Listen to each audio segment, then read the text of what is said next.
বন্ধুরা, আশা করি সবাই ভালো আছো। আজকে আমরা আলোচনা করব জীববিজ্ঞানের প্রথম পত্র চ্যাপ্টার 11 বায়োটেকনোলজি বা জীব প্রযুক্তি নিয়ে। এবং এই আলোচনায় তোমাদের সঙ্গে আছি আমি সাকা বিনতে Imran, sir Salimullah medical college থেকে, এবং আমাকে সহযোগিতা করেছে ফারিয়া তাহসিন সাবা। তো সর্বপ্রথম বায়োটেকনোলজি বা জীব প্রযুক্তি এই শব্দটি চয়ন করেন বা ব্যবহার করেন হচ্ছে হাঙ্গেরিয়ান এক কৃষি প্রকৌশলী, যার নাম ছিল কার্ল একরি। এবং সর্বপ্রথম এই বায়োটেকনোলজি শব্দটি ব্যবহৃত হয় হচ্ছে 1919 সালে। তবে বায়োটেকনোলজি দেখে যদি আমরা বুঝছি যে এখানে আসলে দুটি শব্দের সমন্বয় এসেছে, এই দুটি শব্দ হচ্ছে মূলত বায়োলজি এবং টেকনোলজি। এই দুটি হচ্ছে গ্রিক শব্দ। তবে বায়োলজি শব্দটিকে যদি আমরা আরেকটু বিশ্লেষণ করি তাহলে আমরা পাই আরো দুটি শব্দ, যেগুলো আসলে গ্রিক শব্দ। মূলত প্রথমটি হচ্ছে গ্রিক শব্দ বায়োস, দ্বিতীয়টি হচ্ছে গ্রিক শব্দ লজিয়া। এবং টেকনোলজি এই শব্দটি এসেছে মূলত গ্রিক শব্দ টেকনোলজিয়া থেকে। তবে আমরা জীব প্রযুক্তি সম্পর্কে কিছু ইনফরমেশন জেনে নিলাম। তাহলে জীব প্রযুক্তি আসলে কি? মূলত মানবতার কল্যাণের জন্য যে প্রযুক্তি ব্যবহার করে নতুন এবং উন্নত বৈশিষ্ট্য সম্পন্ন নতুন জীব তৈরি করা হয়। এই জীবের মধ্যে আসলে কি কি পরে হচ্ছে উদ্ভিদ, প্রাণী, অণুজীব বা নতুন দ্রব্য উৎপাদন করা হয়, সেই প্রযুক্তি মূলত জীব প্রযুক্তি। এখন এই যে নতুন বৈশিষ্ট্য সম্পন্ন যে জীবগুলো তৈরি করলো বা দ্রব্যগুলো তৈরি করলো, এগুলো মূলত কোথা থেকে তৈরি করলো বা কি ব্যবহার করে তৈরি করলো? এগুলো মূলত যে জীবন্ত উদ্ভিদ, প্রাণী, অণুজীব এদের অংশ বিশেষ ব্যবহার করে তৈরি করা হয়েছে। তাহলে যদি আমরা সহজ ভাষায় বলি তাহলে হচ্ছে যে প্রযুক্তি ব্যবহার করে মানুষের সুবিধার্থে বা মানুষের কল্যাণের জন্য ব্যবহার উপযোগী নতুন বৈশিষ্ট্য সম্পন্ন নতুন জীব বা নতুন দ্রব্য তৈরি করা হচ্ছে, জীবন্ত উদ্ভিদ এবং জীবন্ত যে জীবগুলো আছে তার অংশবিশেষ ব্যবহার করে, সেই প্রযুক্তি হচ্ছে বায়োটেকনোলজি। তবে বায়োটেকনোলজি কিন্তু আমরা এখন থেকে ব্যবহার করে আসছি না। বায়োটেকনোলজি কিন্তু আমরা জেনে না জেনে অনেক আগে থেকেই ব্যবহার করে আসছি। যেমন দই তৈরি এবং অ্যালকোহল তৈরি কিন্তু প্রাচীনতম বায়োটেকনোলজির উদাহরণ। এবং নতুন করে যেগুলো আবির্ভাব হচ্ছে তার মধ্যে রয়েছে যেমন ব্যাকটেরিয়াকে ব্যবহার করে পচনশীল জীববস্তু থেকে বায়োগ্যাস তৈরি। মূলত আমরা সবাই কিন্তু জানি যে দৈনন্দিন অনেক আবর্জনার সৃষ্টি হয় আমাদের এই দেশে। তো এই আবর্জনা কি করা হয়? এই আবর্জনাকে একটি জায়গায় একবদ্ধ করা হয় এবং সেখানে কিছু ব্যাকটেরিয়া ব্যবহার করা হয়। এই ব্যাকটেরিয়া ব্যবহার করে যখন এই আবর্জনাগুলো পচনশীল রূপ ধারণ করে, তখন এই পচনশীল জৈব বস্তু থেকে মূলত বায়োগ্যাসটি তৈরি করা হয়। এবং এই তৈরিকৃত বায়োগ্যাস কিন্তু আমরা দৈনন্দিন জীবনে অনেক কাজে ব্যবহার করে থাকি। তারপর এখানে দেখো আছে গবেষণাগারে ছোট্ট একখণ্ড ভাজক টিস্যু থেকে হাজার হাজার চারা তৈরি। যদি আমরা সহজ ভাষায় বলি, এটা মূলত টিস্যু কালচার রয়েছে। এখানে মূলত কি হয়? এখানে একটি নিরোগ বা সুস্থ উদ্ভিদ থেকে একটি অংশবিশেষ নেওয়া হয়, সেই অংশবিশেষকে একটি আবাদ মাধ্যমে নেওয়া হয়, বৃদ্ধায়ন এবং সংখ্যা বৃদ্ধি করা হয়। তখনই দেখা যায় যে এক খণ্ড থেকে হাজার হাজার চারা তৈরি হয়ে যায়। তবে আমরা যে এলাম জীব প্রযুক্তির সংজ্ঞা এবং জীব প্রযুক্তির উদাহরণ নিয়ে। এখন আমরা জানবো জীব প্রযুক্তির পরিধি বা স্কোপ অফ বায়োটেকনোলজি নিয়ে। মূলত এই জীব প্রযুক্তির পরিধি কিন্তু ব্যাপকভাবে বিস্তারিত এবং একে ব্যাখ্যা করার জন্য আমরা কয়েকটি শব্দ ব্যবহার করে থাকি। প্রথমে যদি আমরা আলোচনা করি ব্লু বায়োটেকনোলজি নিয়ে, এখানে মূলত কি হয়? এখানে মূলত জলীয় ও সামুদ্রিক প্রয়োগ বর্ণনা করা হয়। এখন জলীয় ও সামুদ্রিক প্রয়োগ আসলে কি? মূলত ব্লু বায়োটেকনোলজির মধ্যে এই যে পানির মধ্যে যেসব অভয়ারণ্য আছে বা পানির মধ্যে বা আমাদের যে অ্যাকোয়াটিক যেসব মাইক্রোবস আছে, মানে অণুজীব আছে, বা এখানে যে মাছ আছে বা শেলফিশ আছে বা স্পঞ্জ আছে বা পেট্রোলিয়ামের যে অভয়ারণ্য আছে, এগুলো নিয়ে যে সেক্টরটা আসলে কাজ করে সেটাই হচ্ছে ব্লু বায়োটেকনোলজি। এখন যদি আমি উদাহরণ দিতে যাই তাহলে বলতে হবে এই যে স্পঞ্জ আছে, এই স্পঞ্জ থেকে দেখা যায় কিছু নির্যাস নেওয়া হয়। সেই নির্যাস গুলো দেখা যায় যে আমরা যে এইডস এর নাম শুনি সেখানে এক ধরনের ট্রিটমেন্টের কাছে ব্যবহার হয়। তাছাড়াও আমরা কড লিভার অয়েলের কথা অহরহ শুনে থাকি। এই কড লিভার অয়েলটা মূলত কি করে? এই কড লিভার অয়েলটা কিন্তু সাপ্লিমেন্ট হিসেবে ইউজ হয়। কিসের সাপ্লিমেন্ট? ভিটামিন এ এবং ভিটামিন ডি। কারণ কি? এখান থেকে এক ধরনের চর্বি পাওয়া যায় যা হচ্ছে ওমেগা 3।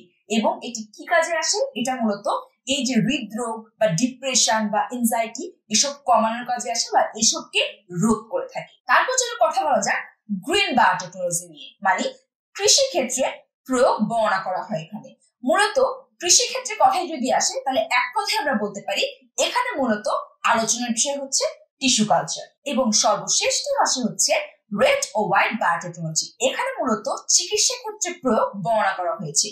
এই সেক্টরটি কিন্তু বিশাল বিস্তারিত, এখানে অনেক ধরনের প্রয়োগ আছে, যেমন হরমোন তৈরি বা এনজাইম তৈরি বা বিভিন্ন ধরনের রোগবালাই শনাক্তকরণ, এইসব নিয়ে মূলত এই সেক্টরটি আলোচনা করে থাকে।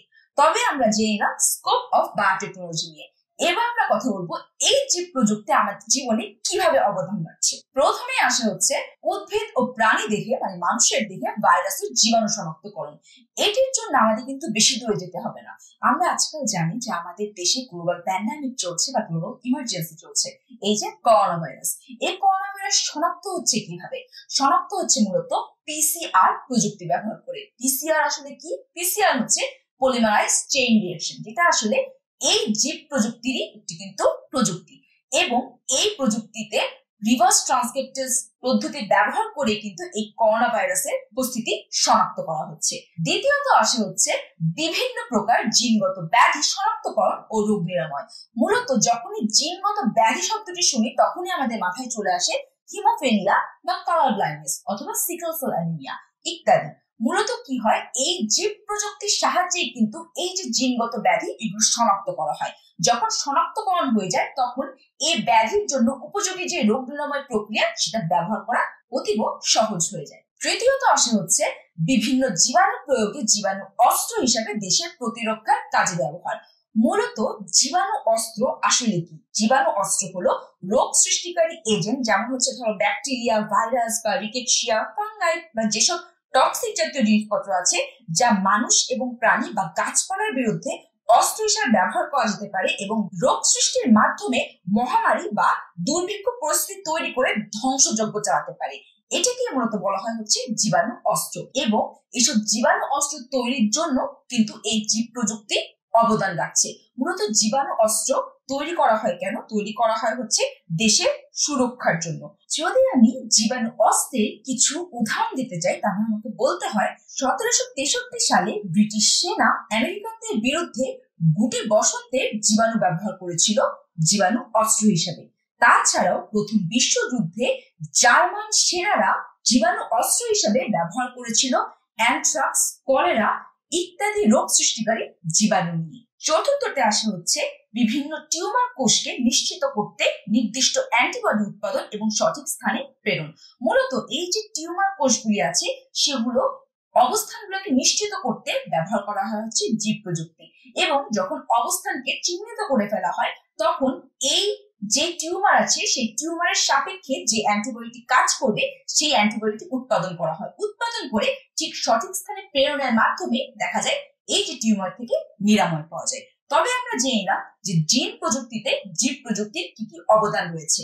এবার আমরা দেখে নিব এনজাইম প্রযুক্তিতে মূলত জীব প্রযুক্তি কিভাবে অবদান রাখছে। প্রথমে আসে হলো উন্নত মানের এনজাইম উৎপাদন এবং প্রয়োজনীয় দ্রব্য উৎপাদনে এনজাইমের ব্যবহার। মূলত যেহেতু আমরা চ্যাপ্টার 3 পড়ে এসেছি আমরা জানি যে এনজাইম মূলত কিসের উপর নির্ভর করে। এনজাইম মূলত নির্ভর করা হচ্ছে সাবস্ট্রেটের ঘনত্বের উপর, এনজাইমের ঘনত্বের উপর, তাপমাত্রার উপর এবং পিএইচ এর উপর। যখন এনজাইম যেই জিনিসগুলোর উপর ডিপেন্ড করতেছে তাদেরকে একটা সঠিক মাত্রা এনে দেওয়া যায় বা তাদেরকে একটা অপটিমাম লেভেলে এনে দেওয়া যায় তখন কিন্তু এনজাইমের মান অটোমেটিকলি বেড়ে যায় এবং এনজাইম তখন খুবই সুন্দরভাবে কাজ করে।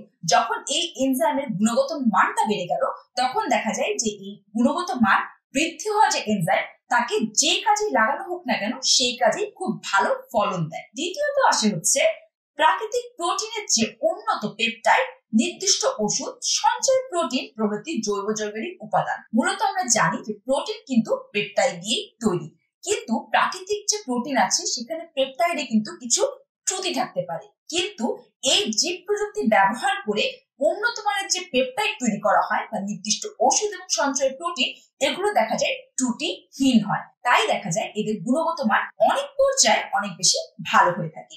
তবে এই উভয় ক্ষেত্রেই কিন্তু জীব প্রযুক্তি একটি বিশাল বড় ভূমিকা রাখছে। এবার আমরা জেনে নিব হচ্ছে কৃষি ক্ষেত্রে কিভাবে জীব প্রযুক্তি অবদান রাখছে। প্রথমেই আসে হচ্ছে উদ্ভিদ কোষ, টিস্যু ও অঙ্গের কালচার। এই পুরো ব্যাপারটা ব্যাপারটাতে জীব প্রযুক্তি অবদান রেখে থাকে। দ্বিতীয়ত আছে হচ্ছে সালোক সংশ্লেষণে বেশি সক্ষম, নাইট্রোজেন স্থায়ীকরণ ক্ষমতা সম্পন্ন ও উন্নত সঞ্চয় প্রোটিন ধারণ ক্ষমতা সম্পন্ন উদ্ভিদ উৎপাদন। মূলত কি করা হয় এখানে? মূলত একটি সাধারণ যে চারা আছে, চারার মধ্যে জেনেটিক্যাল কিছু চেঞ্জ এনে দেওয়া হয় কিন্তু এই জীব প্রযুক্তির সাহায্যে। জেনেটিক্যাল চেঞ্জ আনার ফলে দেখা যায় যে তারা সালোক সংশ্লেষণে বেশি সক্ষম হয়ে ওঠে। মূলত আমরা জানি যে লেগুমের জন্য নাইট্রোজেন স্থায়ীকরণ হয়, কিন্তু যেহেতু জেনেটিক্যাল চেঞ্জ এনে দেওয়া হয় তখন দেখা যায় যে নাইট্রোজেন স্থায়ীকরণের জন্য তারা নিজেরাই ক্ষমতা সম্পন্ন হয়ে যাচ্ছে এবং তাদের সঞ্চয় প্রোটিন ধারণ ক্ষমতাও অনেকটি উন্নত হয়ে যায়। তবে এখানে কিন্তু মূল অবদান জীব প্রযুক্তি। তৃতীয়তে আছে রোগ পতঙ্গ বালাইনাশক প্রতিরোধী উদ্ভিদ জাত উৎপাদন। মূলত দেখা যায় এইসব কীট পতঙ্গের জন্য উদ্ভিদের ফলন অনেক ধরনের ক্ষতির সম্মুখীন হয়। যেন এই ক্ষতি আর না হয় তাই দেখা যায় জেনেটিক্যালি এই যে উদ্ভিদগুলো আছে এই উদ্ভিদগুলোর মধ্যে এইসব কীট পতঙ্গের এগেইনস্টে বা তাদের বিপরীতে কাজ করবে এমন কিছু ব্যাকটেরিয়ার জিন দিয়ে দেওয়া হয়। দিয়ে দেওয়ার ফলে দেখা যায় যে এইসব কীট পতঙ্গ তখন যখনই সেই উদ্ভিদগুলোকে অ্যাটাক করতে আসে বা আক্রমণ করতে আসে তখন দেখা যায় যে এই উদ্ভিদের ক্ষতি করার জায়গায় তাদের নিজেদেরই ক্ষতি হয়ে যায়। তখন এই উদ্ভিদগুলা এই কীট পতঙ্গ থেকে রেহাই পায় এবং তাদের ফলনও অনেক বেশি হয়ে থাকে। চতুর্থতে দেখা যায় যে বেশি মাংস ও দুধ উৎপাদনকারী সুস্থ ও সবল গবাদি পশু উদ্ভাবন। এটা যদি আমরা খুব সিম্পল ভাষায় বলি তাহলে বলতে হবে যে হাইব্রিড যে জাতগুলো আছে সেগুলো উৎপাদন। এবং সর্বশেষে আছে হচ্ছে জীব প্রযুক্তির মাধ্যমে উৎপন্ন গবাদি পশুর রক্ত ও মলমূত্র থেকে ওষুধ উৎপাদন। যেহেতু হাইব্রিড এই গবাদি পশুগুলো উৎপাদন করা হচ্ছে, শুধু দেখা যাচ্ছে তাদের যে রক্ত এবং মলমূত্র আছে সেখান থেকে উন্নত মানের ওষুধ উৎপাদনের জন্য কিছু উপাদান পাওয়া যায় এবং এই সম্পূর্ণ কাজটি কিন্তু এই জীব প্রযুক্তির সাহায্য নিয়ে করা হয়ে থাকে। তাহলে আমরা জেনে নিলাম যে কৃষি ক্ষেত্রে জীব প্রযুক্তি কিভাবে অবদান রাখছে। এবার আমরা জেনে নিব চিকিৎসা ক্ষেত্রে জীব প্রযুক্তির অবদান সম্পর্কে। প্রথমেই হলো বিভিন্ন জটিল রোগের প্রতিষেধক এবং রোগ ব্যাধি শনাক্তের জন্য অ্যান্টিবডি উৎপাদন। আমরা মূলত জানি যখন আমাদের দেহে কোনো ধরনের রোগ দেখা দেয় বা কোনো ধরনের রোগ সৃষ্টি হয় তখন তাদের বিরুদ্ধে কিন্তু এই অ্যান্টিবডিরাই কাজ করে। তাই যখন আমাদের কোনো ধরনের জটিল রোগ শনাক্ত করা লাগে তখন এই জীব প্রযুক্তির সাহায্যে অ্যান্টিবডি উৎপাদন করে কিন্তু এই শনাক্তকরণটি করা যায়। যদি উদাহরণ দিয়ে বলি তাহলে বলা যায় যেমন ডেঙ্গু ফিভার শনাক্তকরণ, এখানে কি হয় IgM বা IgG এটির দ্বারাই কিন্তু এই রোগটি শনাক্ত করা যায়। তাছাড়া যদি হেপাটাইটিস বি ভাইরাসের কথা বলি তাহলে দেখা যাবে এই হেপাটাইটিস বি ভাইরাস কিন্তু anti-HBC বা anti-HBS ইত্যাদি এসবের মাধ্যমে শনাক্ত করা সম্ভব হয়ে থাকে। এবার আমরা জেনে নিব হচ্ছে ব্যাকটেরিয়ার মাধ্যমে সংশ্লেষিত ইনসুলিন ও ইন্টারফেরন সহ নানা ধরনের হরমোন উৎপাদন।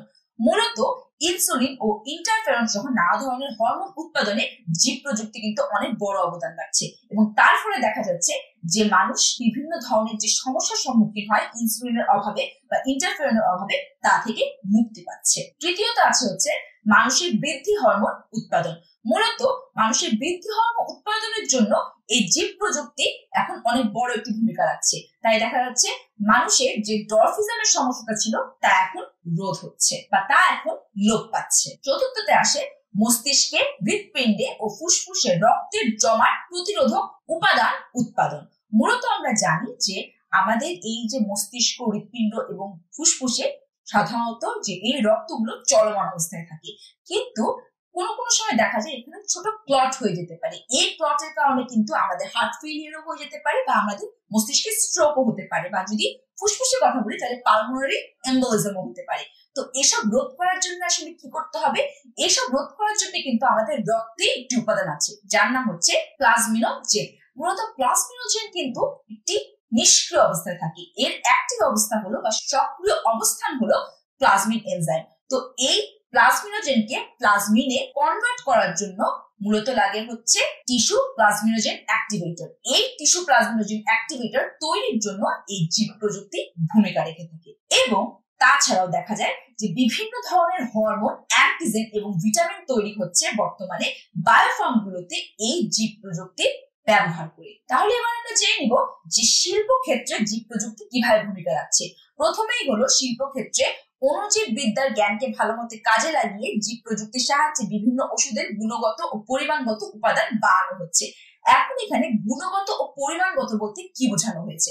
মূলত দেখা যায় ধরো একটি ওষুধ খেলে 14 দিনে রোগটি ভালো হতে পারতো, কিন্তু এই ওষুধটির গুণগত ও পরিমাণগত উৎপাদন বাড়ার ফলে দেখা যায় একই ওষুধ যেহেতু এখন তার মান উন্নত হয়েছে, সে 7 দিনে রোগটি ভালো করার ক্ষমতা ধারণ করে।